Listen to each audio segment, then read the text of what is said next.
Millionaire Next Door by Thomas J. Stanley and William D. Danko. Section 1. Your neighbor, the one with the BMW in the driveway, the designer kitchen, and the annual holiday photos from the Maldives. There's a decent chance they're not wealthy. There's also a decent chance the accountant 2 streets over, driving a 10-year-old Toyota and wearing an off-the-rack suit, is a millionaire. That's not a guess. That's the result of a 20-year research study in which 2 American professors surveyed over 10,000 millionaires and discovered something that should make us all rethink what wealth actually looks like. Today I'm breaking down The Millionaire Next Door by Thomas Stanley and William Danko, 8 secrets of America's quietly wealthy, and a formula that will tell you, right now, whether you are on track to become one of them. Thomas Stanley was a professor who spent decades studying the wealthy, not the Forbes 400, not tech billionaires, ordinary millionaires, the kind who live in ordinary neighborhoods, run ordinary businesses, and look completely unremarkable from the outside. The research involved interviews and surveys with over 10,000 American millionaires. The findings were so counterintuitive that when Stanley and Danko first published the book in 1996, it became a phenomenon. It sold over 4 million copies and is still considered one of the most important personal finance books ever written. The central finding of the whole book can be summed up in one sentence. Wealth is not the same as income. Wealth is what you accumulate, not what you spend. With that framing established, let's get into the 8 secrets. The 8 secrets. Secret 1. They live well below their means. This is not just the first secret. It is the master key to everything else in this book. The millionaires in Stanley and Danko's research were not people who looked wealthy. They were people who were wealthy. And the single biggest difference between them and high-income people who weren't wealthy was this. They spent dramatically less than they earned, consistently, for decades. Research stat. Most millionaires in the study had never spent more than $399 on a suit, $140 on a pair of shoes, or $235 on a watch. Their most popular car brand? Ford. This is not poverty. This is not deprivation. This is deliberate, intentional underspending in service of a larger financial goal. The authors introduced 2 categories. PAW. Prodigious accumulator of wealth, someone who has built significantly more wealth than expected for their income and age. UAW, underaccumulator of wealth, someone who earns well but has little to show for it in terms of actual net worth. The UAW spends to signal success. The PAW saves to achieve it. Living below your means isn't a sacrifice, it's the strategy. Secret 2. They allocate time, energy, and money efficiently. Millionaires treat wealth building like a professional responsibility. They schedule it, they track it, they take it seriously. Research stat. PAWs spend nearly twice as many hours per month planning and managing their finances as UAWs with the same income. On average, they spend around 8.4 hours per month on investment planning. They know exactly how much they spend each year on food, clothing, housing, and entertainment. They operate a household budget. They have specific financial goals written down with deadlines. Contrast this with the typical UAW, who earns a high income and assumes it will sort itself out, who feels wealthy because the money comes in, without noticing how much is going back out. Real-world example. A surgeon earns $400,000 a year. If she spends 8 hours a month managing her investments and has a written financial plan, she's likely to become significantly wealthier than a colleague earning the same salary who has no budget, no plan, and leaves it to the accountant. Intention beats income. The lesson: treat your personal finances with the same rigor you'd apply to a business, because that's what they are. Secret 3. Financial independence over social status. Here's one of the most revealing findings in the entire book. Most real millionaires live in ordinary neighborhoods, not gated communities, not upscale postcodes. Why? Because Stanley and Danko found a direct correlation. The wealthier the neighborhood, the more pressure residents feel to spend. The bigger the house, the bigger the cars parked outside. The fancier the street, the more expensive the schools, the clubs, the restaurants, the expectations. Millionaires have a word for this. They call it hyperconsumption, and they avoid it deliberately. They choose environments that support frugality, not environments that demand luxury. Research stat. The typical PA millionaire has lived in the same house for over 20 years. They chose their neighborhood before they became truly wealthy, and they stayed. Real-world example. Two colleagues get promoted to the same level. One moves to a wealthier neighborhood to reflect their new status. One stays put. Within 5 years, the person who moved is spending 40% more per month on housing, social events, and lifestyle expectations, with a net worth barely higher than 5 years ago. The one who stayed has quietly invested the difference. Financial independence is a goal. Social status is a trap. Secret 4. Their parents didn't give them money. Here's something that will surprise you. The researchers found that most self-made millionaires received little or no financial help from their parents. And even more counterintuitively, those who did receive significant financial gifts from their parents ended up with less wealth, not more. Stanley and Danko call financial gifts from parents economic outpatient care. And like medical outpatient care, it can become addictive and dependency-forming.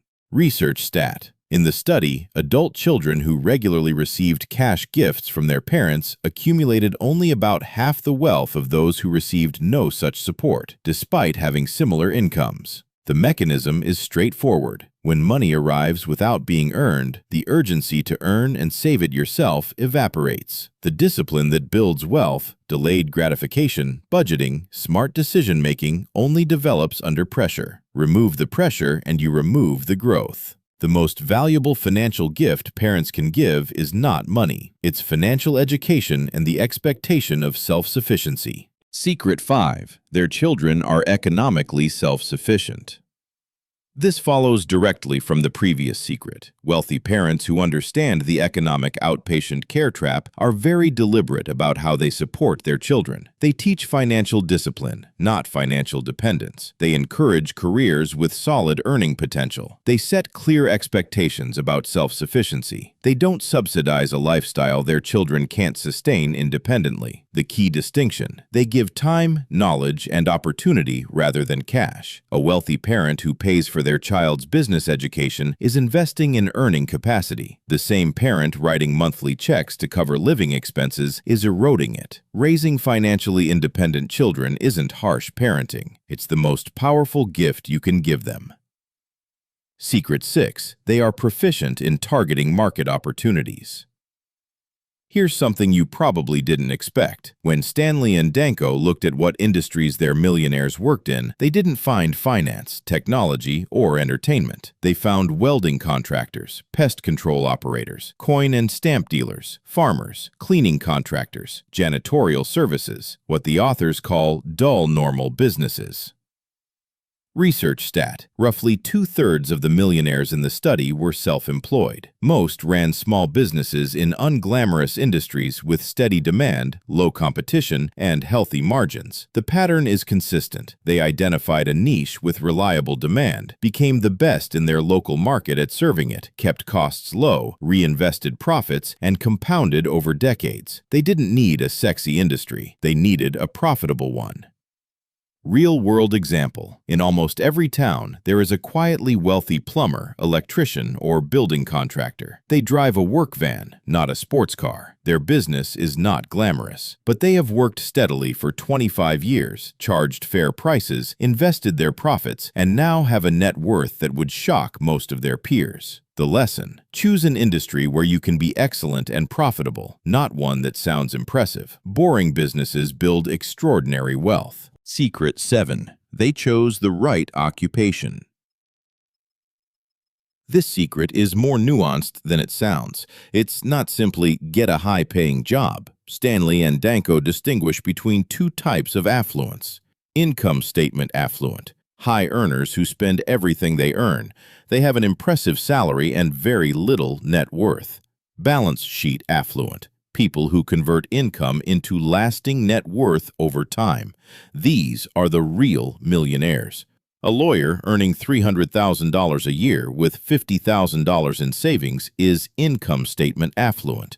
A teacher earning $60,000 a year with $800,000 in investments is balance sheet affluent.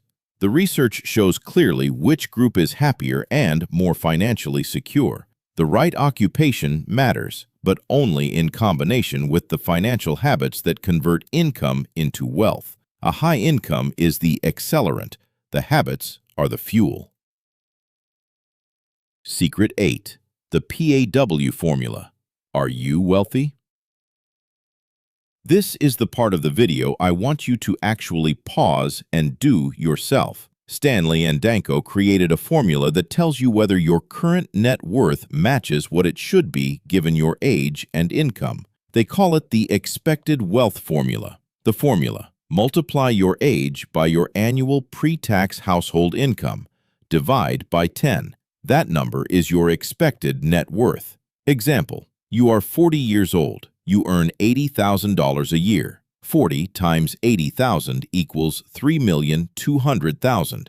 Divide by 10 equals $320,000. That is what your net worth should be at your age and income. Now, here's how to interpret your result. 2 times the expected net worth or more equals PAW, prodigious accumulator of wealth. You are building wealth significantly faster than average. Between 0.5 times and 2 times equals average accumulator of wealth. On track, but room to improve. 0.5 times or less equals UAW, under accumulator of wealth. Your lifestyle may be consuming more than you realize. Most people who calculate this for the first time are humbled by the result, not because they're bad with money, but because nobody ever gave them a benchmark to measure against. Now you have one. Research stat. In the original research, most high-income professionals, doctors, lawyers, executives, were UAWs. Their income was impressive. Their net worth was not. The PAW formula doesn't just tell you where you are. It tells you whether the path you're on is heading toward financial independence or just the appearance of it. Section 4. Recap plus PAW summary. 8 secrets of America's quietly wealthy. Secret 1. Live well below your means. Spend less than you earn, deliberately and consistently. Secret 2. Allocate time, energy, and money efficiently. Plan your finances like a professional. Secret 3. Prioritize financial independence over social status. Resist hyperconsumption. Secret 4. Don't rely on parental money. Economic outpatient care builds dependency, not wealth. Secret 5. Raise financially independent children. Give education and opportunity, not cash. Secret 6. Target the right market. Boring businesses with steady demand build serious wealth. Secret 7. Convert income to net worth. Be balance sheet affluent, not income statement affluent. Secret 8. Know your PAW score. Age times income divided by 10 equals your expected net worth. The central message of this book, the thing Stanley and Danko spent 20 years trying to tell the world, is this: wealth is not the same as income. Wealth is what you accumulate, not what you spend.